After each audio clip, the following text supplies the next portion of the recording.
Hello everyone, Phoenix Knight here. Welcome to the channel, and welcome to the end of October recap. There's definitely a chill in the air, and Halloween is a couple of days away. And here in the land of Phoenix Knight, we've also been plenty busy on the channel, and it's hard to believe another month has already gone by. Related to the channel, my work year is also nearing its end, but that will more come into play when we come back together for the end of November recap next month. Before we jump into the recap of everything in October, I'd like to extend a formal welcome to all of the new subscribers to the channel. Thank you for subscribing to the channel. And if you're interested in winning a free game on the channel, I'm actually doing a game giveaway as part of my 400th video celebration. So once we hit 300 subscribers, I'm going to give away this game. It's a copy. Well, I'll be talking about the game later in the recap, but the way you're going to enter this giveaway is you may have to binge a little bit on my product unboxings, but you'll find the video, leave a like on that video, along with a comment telling me about a game that you're interested in seeing me get on the channel. And I'm getting ready for December coming up as well, so I'm putting the content schedule together for December, so you might see it on the schedule for December. But that's enough rambling on that. Anyway, let's talk about everything we did in October, and we'll lead off with the second half of the fall campaign for Arkham Horror, the card game.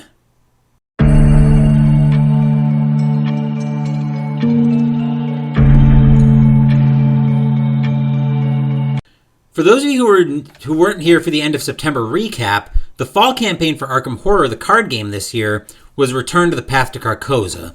We had the Girls of the Fall, Jacqueline Fine and Mandy Thompson, going through the Return to Path to Carcosa campaign. We pretty much sailed through the first four scenarios. We hit some speed bumps in the second half of the campaign, but things were moving along pretty well. We even paid a visit over to Jester's channel with a scenario in the fall campaign because we'd been talking for a while about getting together to play Arkham Horror, the card game. So I wanted to kill two birds with one stone with that. I wanted to get together with Jester to play a scenario, and I wanted to do a side scenario in the fall campaign. So that helped me kill both birds with one stone. Jacqueline basically harassed the Rougarou in that scenario pretty much the whole way. But it turns out in Dim Carcosa, Hastur proved to be a little bit too much for us. So Jacqueline and Mandy ended up meeting their end in Lost Carcosa. That is still one of my favorite campaigns in the card game, and there's a lot of little details that go into that campaign that I really like so much, where with the unreliable narrator kind of helping to kind of casting doubt on your actions, or the doubt and conviction, or even the little detail after the fourth scenario, where if you heed the warning to not say Hastur's name, that can actually cost you a horror. There's one investigator in the game who might be able to weaponize that, but we're not going to talk about that here. It's just those little details that go into this campaign especially that make me enjoy this campaign so much and probably make it very well loved among the Arkham Horror card game community. I'll probably come back to this at some point, but we're going to wait a while on that most likely. But that's everything for Arkham Horror, the card game, the fall campaign. Now let's go to a new game on the channel as we debuted Mag 23 Guadalcanal from Historic Wings.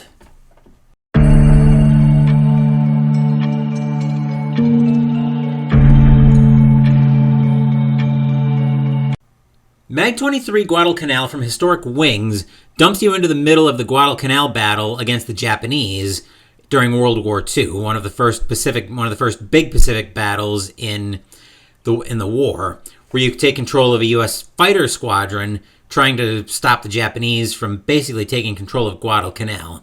We actually played through two scenarios on the channel, and a lot of it was just kind of getting the feel for how the game was going to lay out on the channel. I really do enjoy this game, and I especially enjoy the narrative focus of this game. When I first was learning this game, it looked very intimidating, especially with the 17 phases in the game. My first impression was, why does a game need to be 17 phases long? But when you start getting into the game, a lot of what you discover is the phases are usually about 5 seconds and then you're on to the next phase. So yes, I really did enjoy the flow of this game. It actually flows very well. But I definitely need better counters for this game, and I was working on a solution for that with you might remember one of my delivery product unboxings, where I got sticker paper and a bunch of wooden tokens. I've been working slowly on putting the counters together for that. I also need a better spreadsheet on tracking my pilots because I really don't like the setup that there is in the book. But it sounds like my solution for the counters, at least, is probably going to be obsolete. I'm expecting an announcement on the expansion for Mag 23 Guadalcanal to be coming probably within the next week or two, which is supposed to have the counters as well. I'm hoping that will help solve my counter problems. Another problem I'm kind of having, and I was kicking this around a little bit as I was cleaning up the kitchen earlier, is I'm having a bit of a problem with how I'm getting that game to the channel, where it's been a little bit of a disjointed story. I've had a scenario or two. I had a couple scenarios coming in with my story, getting it ready for the channel, going through the practice playthroughs just to kind of get the feel for how it's going to lay out, how it's going to flow. I think we had the third scenario in the story for that, and then the fifth. So it's bothering me a little bit that it's a bit on the disjointed side like that. So what I'm thinking of doing is I'm thinking of moving that playthrough to be exclusively off the channel, and then starting a new squadron to be on channel, just so I don't have that disjointed story, and I can work on my other playthrough off the channel. I'm open to suggestions on that, but the disjointed story was kind of bothering me a little bit. And on a related note, I mentioned earlier a game giveaway as part of my 400th video. The game we're actually going to be giving away is another copy of Mag 23 Guadalcanal, along with a thematic logbook, where you can track all of your after-action reports. But that's it for Mag 23 Guadalcanal. We had another new game debuting on the channel in Age of Innovation from Fuhrerland Spiel.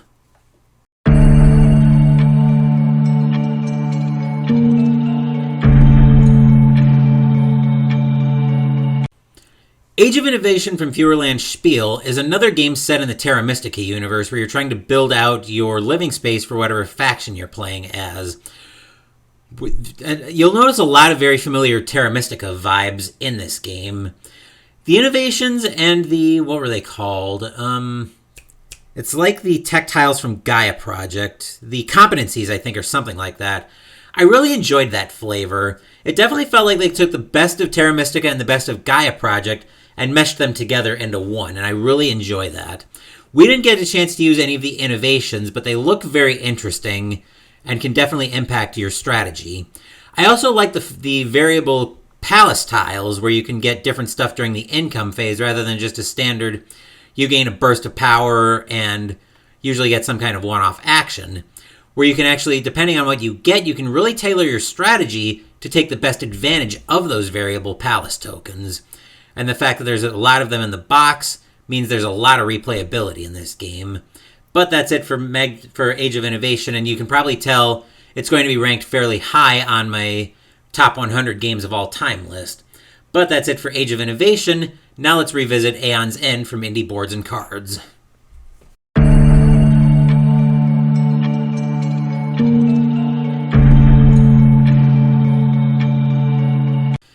Aeon's End from Indie Boards and Cards dumps you into the role of a breach mage defending Gravehold from the Nameless. There are several ways you can win the game, where if you last through the Nemesis's deck or defeat the Nemesis, you win the game, unless some effect says otherwise. If Gravehold's defeated, if you're defeated, then you lose the game, obviously. We took on, Nyrusia and Solidia took on Maelstrom Risen in that game, and we actually got defeated pretty handily in that one. I do still really enjoy the game. The cards just didn't work out for us in that one. And I'm still trying to figure out what to do with Aeon's End Legacy of Gravehold. You might remember during September, we actually featured the first scenario of that, and I was very much caught off guard by the burst of narrative in there, so I'm still kind of deciding what I want to do with Aeon's End Legacy of Gravehold. We may have another playthrough of Aeon's End Legacy on the channel, but again, that remains to be seen. That's it for Aeon's End. Now we had another debut game in Call to Adventure Epic Origins.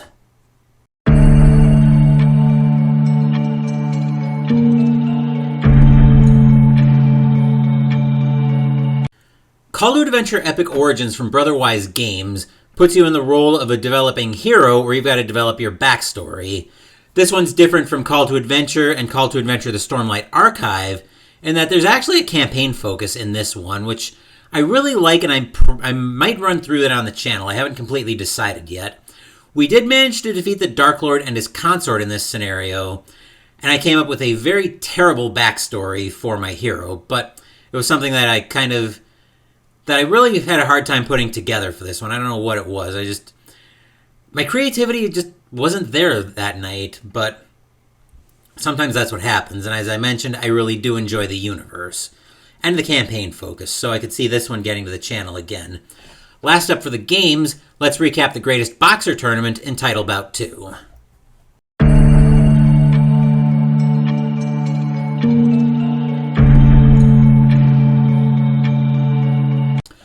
Title Bout 2 by Straight Jab Media, as we've talked about before, is a boxing simulator. In fact, we played the last quarterfinal bout today and lost Carcosa, as Lennox Lewis actually got by Sonny Liston in a 15-round marathon. I'm actually surprised at how many fights I've had go the distance. I think this is the third bout that I've had go the distance. 2 of them were by Ken Norton, but we'll come back to him when we do a full tournament retrospective after the finals of the Greatest Boxer Tournament.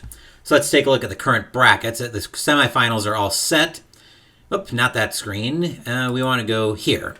So as we see in this side of the bracket, we've got Vitaly Klitschko getting ready to take on Rocky Balboa. You may remember from in September when Rocky Balboa broke his hand against Ken Norton. And I think that's a lot of the reason why that bout ended up going the full 15 rounds, and that it was a majority decision that Balboa got by Norton. As for on this side of the bracket, we've got Rocky Marciano, who took care of Ivan Drago in 3 rounds in September, waiting for Lennox Lewis, the winner of today's bout in our 15-round marathon. We've had the 3 15-round bouts have absolutely been amazing bouts. As far as the scoring on the tournament, it was only me and Matthew, but he's doing a lot better at an 8-5. We each got the bout correct today. His winner is still in the tournament, mine isn't. But that's it for the Title Bout 2 Greatest Boxer Tournament for now.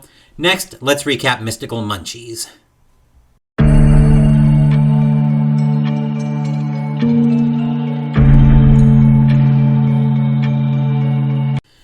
For Mystical Munchies this month, we ventured into the World of Warcraft official cookbook to cook up several recipes, and here's how the recipes went. For the appetizer, we made the Buzzard Bites. These had a very tangy flavor to them. The meatballs were very good, and they would probably go well in pasta. In fact, I was getting ready to put them in pasta when I made them, but I decided I really wasn't in the mood for pasta, so I ended up junking that idea out. Next, we made the cornmeal biscuits. These ended up being a little bit dry, but otherwise they were good. I think they would have gone well in milk or something, but that's just kind of amusing there. The Crunchy Spider Surprise ended up being looked like Krispy Kreme wontons. These actually turned out to be really good, and it's a very rare time where spiciness is welcome. I've talked about it repeatedly on the channel, where Spicy and I normally don't get along very well. This is one time I kind of welcomed a little bit of spice, because they would have been very bland otherwise. My one complaint about them, and I think this is typical of all fried food, especially anything you fry in oil, they didn't keep very well. Well, they didn't keep well as leftovers, but that's pretty typical of fried foods. And as I was saying that, I was thinking about the Quiet Hounds we made several months ago when we featured the World of Warcraft New Flavors of Azeroth cookbook. Those actually kept decently well as leftovers. Last up, yesterday we made the Dalaran Brownie, which was very chocolatey. There was a lot of chocolate in this one. Very good, but it is a gooey mess, so keep that in mind. I also wasn't welcoming completely the sudden spice and powder that we had to deal with the ground cinnamon and the cocoa powder on there. That actually made it surprisingly hard to chew, which was a little bit annoying, but no help for that at this point. Anyway, that's it for Mystical Munchies. Next up, let's go through Ask Me Anything.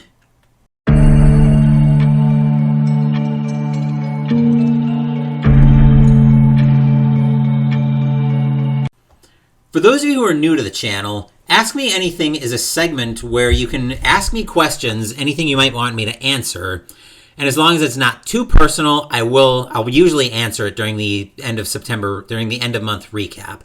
Like I said, if it's too personal, I do reserve the right not to answer questions. So you're probably wondering, okay, Phoenix Knight, how do I get a question on the Ask Me Anything segment? It's very simple. So starting with the recap until the last video of the month before the next recap, leave a question in any video a question in any video for the month with an AMA tag on it, so I'll know it's for this segment. And then during the recap, I'll actually answer the question. We actually had 2 questions this month, so we'll tab over to the Ask Me Anything questions. I've got some notes here. So during the end of September recap, E4 Airman wanted me to weigh in on my desk chair, how long I've had it, the brand of it, and how it's holding up. I've had this desk chair for a little over 2.5 years now. I actually had to dig through my product unboxings because I knew I'd featured it on the channel when I got it. It's actually been holding up pretty well, but I don't remember what the brand is. All I remember is I got it from Office Max. I was going to provide a link to the chair in a pinned comment, but I wasn't able to find the same chair that I had, so we won't be able to do anything with that. And then Jester wanted me to weigh in when I was unboxing Terraforming Mars, the dice game, if I'm going to be playing it on the channel soon, and how do I think it will play solo. I actually have played it solo, and it actually seems to play pretty well, I think. Everything flows very quickly, it seems like. As for playing it on the channel, well, I'm going to punt on that question for now, but we'll bring it back up top, and now we'll talk about what's coming in November.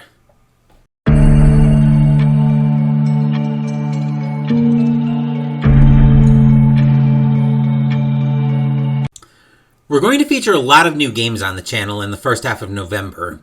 I normally talk about the different days of the week, but this time we're going to go in chronological order of the calendar. We're going to lead the month off on a Wednesday with Terraforming Mars, the dice game. Then the next Sunday, we're going to have another debut game on the channel as we play Expeditions from Stonemaier Games. This one's a Scythe sequel, and if you know my history with Scythe, you know it's not a pretty one, but I have been enjoying my plays of Expeditions, and I think I'm ready to get this one to the channel, so that'll be next week. Next up, we'll see a new war game on the channel as we debut our first game from Compass Games, playing Night Fighter Ace. Next up, we're going to have a classic hockey matchup as we play Appa Hockey, but I'll talk more about our classic matchup when we get ready to drop the puck on that one. After that, the week before Thanksgiving, we'll see us revisit Marvel Champions and debut Ark Nova on the channel. That will then take us into Thanksgiving weekend when we start hearing Christmas bells on the channel already. Christmas bells are a very dangerous thing on the channel, however, because Christmas bells bring with it our yearly tradition, Christmas in Arkham, and there will be more details to come on that when I have a proper introduction to the campaign. Our first order of business for Christmas in Arkham, of course, is the opponent for the campaign, and that's where Thanksgiving weekend will bring us Fate of the Elder Gods. If you were around on the channel last year, we're actually going to do the exact same tournament in Fate of the Elder Gods that we did to determine our opponent this year for Christmas in Arkham. I'll detail that when we do the Christmas in Arkham campaign intro. Last year, Shub-Niggurath, the Black Goat of the Woods, won the tournament only to get soundly trounced in Christmas in Arkham 3-0. But like I said, I'll explain more about the details of the tournament during the campaign intro. That will continue through the Sunday after Thanksgiving. Last up, on my last working Wednesday for the year, we'll debut yet another new game on the channel as we play Spirit Island. Of course, we can't leave Mystical Munchies out of the content. There goes the phone dropping. Even through next month's Thanksgiving meal. And next month's cookbook will feature the Heroes Feast official Dungeons and Dragons cookbook as we cook orc bacon, Yawning Portal buttermilk biscuits, pan-fried knucklehead trout, and troll-tide candied apples. Last up, we're starting to turn the lights on brighter for the semifinals of the Greatest Boxer Tournament in Title Bout 2. In honor of the wargame focus on the channel this month, we're bringing the tournament next month to Berlin, the capital of Germany. We're slowly working our way to the final location of the tournament, but that reveal will come in the end of November recap. There are also special rules for referee errors, so we're going to introduce those to the tournament next month. With that, let's wrap this video up.